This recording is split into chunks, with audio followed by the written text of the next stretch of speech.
La sclérose en plaques est une maladie du système nerveux central qui comprend le cerveau et la moelle épinière. Le cerveau envoie des messages dans tout le corps.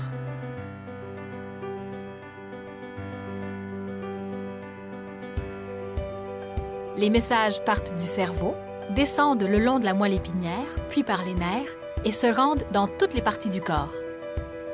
Les nerfs sont protégés par une enveloppe blanche qu'on appelle la myéline. Cette enveloppe joue le même rôle que la gaine de caoutchouc qui entoure les fils électriques.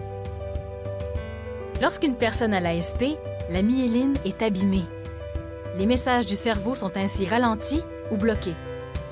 C'est pour cette raison que des symptômes apparaissent.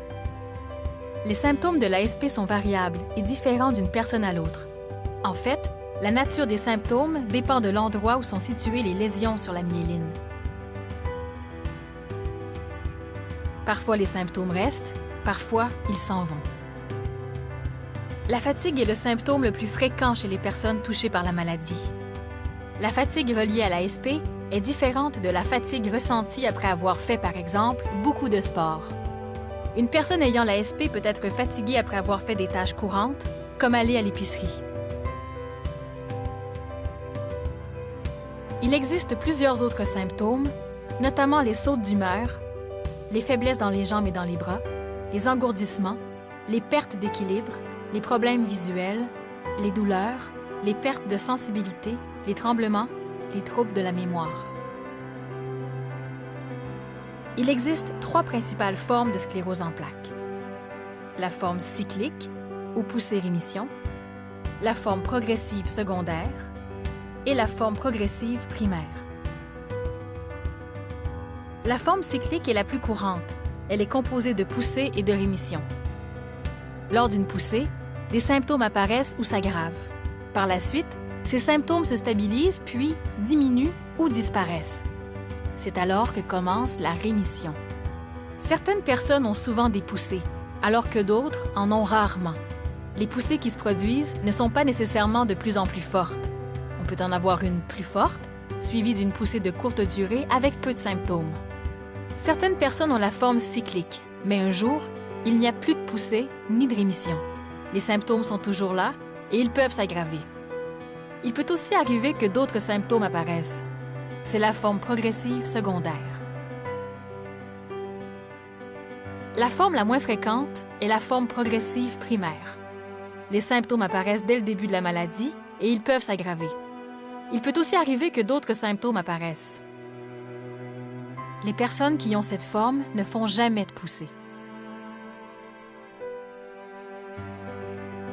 La sclérose en plaques n'est pas une maladie héréditaire, n'est pas contagieuse, est imprévisible, est différente d'une personne à l'autre,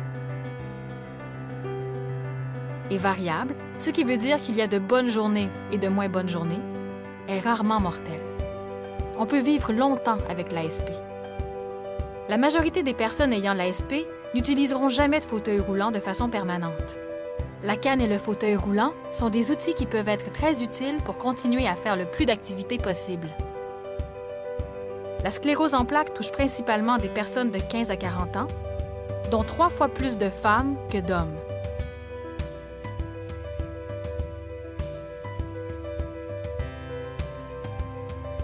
« 20 000 personnes sont atteintes de SP au Québec et 100 000 au Canada. Le Canada affiche d'ailleurs le plus haut taux de sclérose en plaques du monde. Il n'y a pas de régime alimentaire particulier recommandé pour l'ASP, mais une saine alimentation aide à garder un bon état de santé général. Il est important de rester actif pour préserver, voire améliorer ses capacités physiques. Il est possible d'avoir une belle qualité de vie et de s'adapter à l'ASP. Être bien entouré aide à mieux vivre avec la sclérose en plaques. On ignore toujours les causes exactes de l'ASP. Mais plusieurs facteurs en seraient responsables. Les chercheurs font des études sur le manque de vitamine D qui pourrait expliquer pourquoi les pays qui ont moins d'heures d'ensoleillement ont un plus haut taux de sclérose en plaques. Les chercheurs croient que l'ASP est une maladie auto-immune, c'est-à-dire que le système immunitaire se dérègle et attaque la myéline. Ce n'est pas une maladie héréditaire, mais il semble y avoir un facteur génétique. C'est-à-dire qu'il peut y avoir une seule personne qui a l'ASP dans une famille, mais parfois, il y en a plus. Par exemple, une grand-mère et un oncle. La recherche sur la sclérose en plaques se poursuit pour en connaître les causes exactes et la prévenir.